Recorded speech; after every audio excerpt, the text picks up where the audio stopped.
跨越千年之梦，重塑科学世界。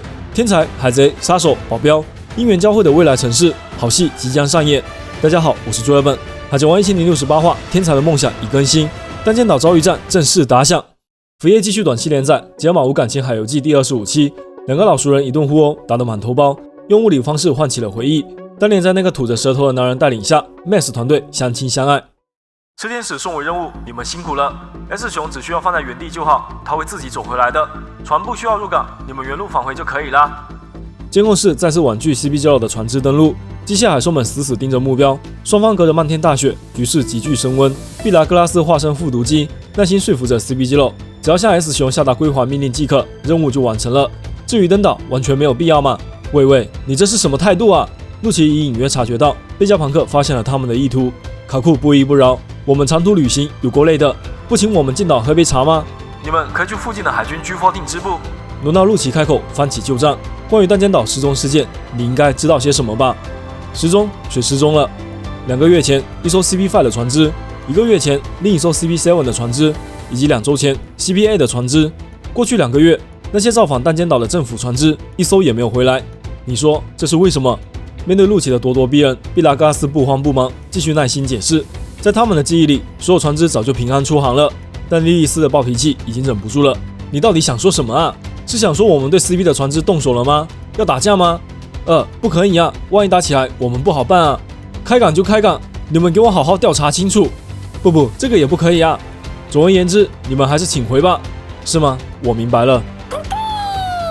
谈判宣告破裂，陆奇不再废话，转身下达作战指令，要求所有人做好弃船准备。接下来将利用炽天使 S 熊的能力，直接飞进岛内。进攻发起的那一瞬间，这艘船将会成为机械海兽们的饵料。此时大海的另一头，卡马巴卡的革命军同伴正急促地呼喊着大雄，那碍事的维修器械已被他全部扯下，全速奔向大海。即便是起火冒烟的故障躯体，也无法阻挡他冲向目标的渴望。大雄发动肉球果实的力量，瞬间消失在海岸边缘，丢下一脸惊愕的龙和伙伴们。熊！弹间岛废料厂内，路飞正在困惑。带大叔你离开，为什么啊？这里不是研究所吗？这里当然是了，从政府那里得到了研究经费，让我可以自由自在的专心研究。直到现在，新的想法还在不断涌现。虽然时间、人手、资金永远都不够，我希望有朝一日能够创造一个科学的世界，一个充满免费能源的世界。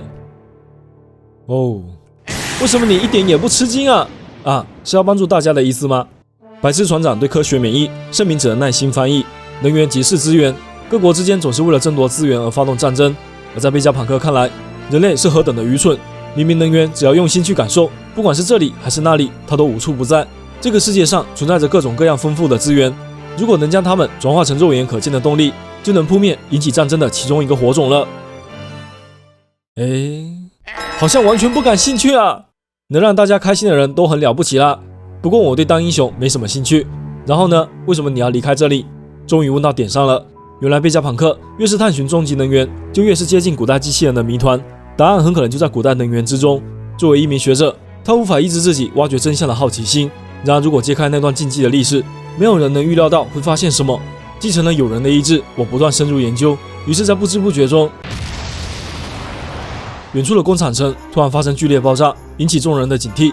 贝加庞克却好像早就料到了这一天，也就是说，我挖掘的太过深入了，我即将被政府抹杀，就像奥哈拉那样。没有意外，他将享受的是顶级待遇。CP0 是指听从于天龙人号令的特殊机构，那他们和 CP9 是一样的吗？是更高层级的组织。重文他们一旦出动，就会引发历史性的大事件。3名假面杀手率领大批特工，在炽天使 S 熊的帮助下，浩浩荡荡攻入岛屿。第一次来到未来都市，卡库兴奋地手舞足蹈。岛上的研究员们猝不及防，明明是 CP 人员，却不穿黑色西装，也不从正常港口登陆。海岸那边又传来2头机械海兽被干掉的消息。眼前这群不速之客，难道是入侵者？监控室内，毕达哥拉斯也马上追踪到了 CP0。这场突袭凌厉而迅猛，出人意料。哇，他闯进来了！讨人厌的家伙，快点滚出去啊！罗布鲁奇，他们是怎么通过港口的？毕达哥拉斯盯着屏幕，海岸边的机械海兽们已经把 CP 的船撕成碎片。如此看来，他们所有人恐怕是用 S 熊的肉球果实能力上岛的。即使弃船，也要发动进攻吗？竟然如此决绝！世嘉立刻做出反应，让全体研究员和操作员紧急避难，豹也退回研究所，同时启动炽天使 S12、S 鹰、S 鲨鱼，准备迎战入侵者。作战指挥权交给战头丸，激战一触即发。废料场内，贝加庞克正在制定出行计划。那么，我的随身物品也可以带上吗？别说的好像失去春游一样啊，大叔！这场失踪可能会变成一个世界性的大事件。嘛，因为你的头很有趣，对吧？你的考量标准是这个吗？路飞接受了贝加庞克的请求，双方约定在云上的研究层会合。最后叮嘱路飞将昏迷中的波尼带上。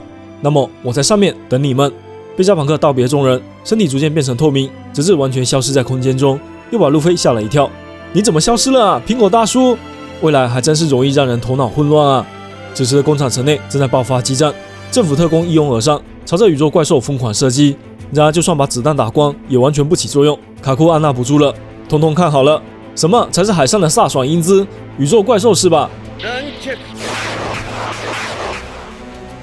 没用的哦，那个是全息影像。卡库朝着宇宙怪兽疯狂输出，直接变成了一场滑稽演出。你倒是早点说啊！好怀念呢，让我想起以前来这里的时候。惨遭戏耍的卡库直接一个跃步冲上云层，想必贝加庞克肯定是藏在上面。底下的斯图西慢悠悠地和露琪聊着，云上画着2条线，你知道那是什么吗？露琪，要是有敌人越过了那条线，雷射激光就会发动。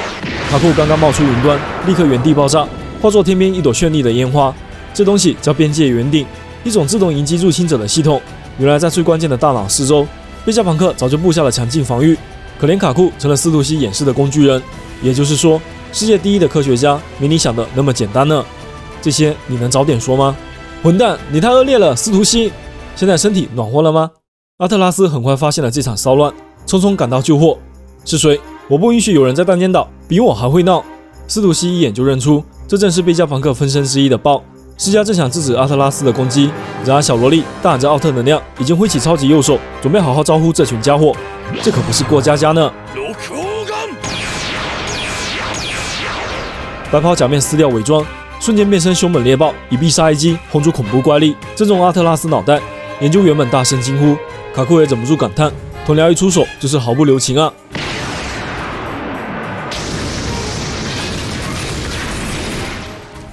阿特拉斯头部严重受损，露琪的六式奥义击穿钢铁皮肤，摧毁机械身躯，瞬间引发一场烈性爆炸。钢铁萝莉倒在滚滚浓烟之中，惊呆在场所有人。研究员们慌忙避难。阿特拉斯受到重创，无法动弹，但似乎还没有断气。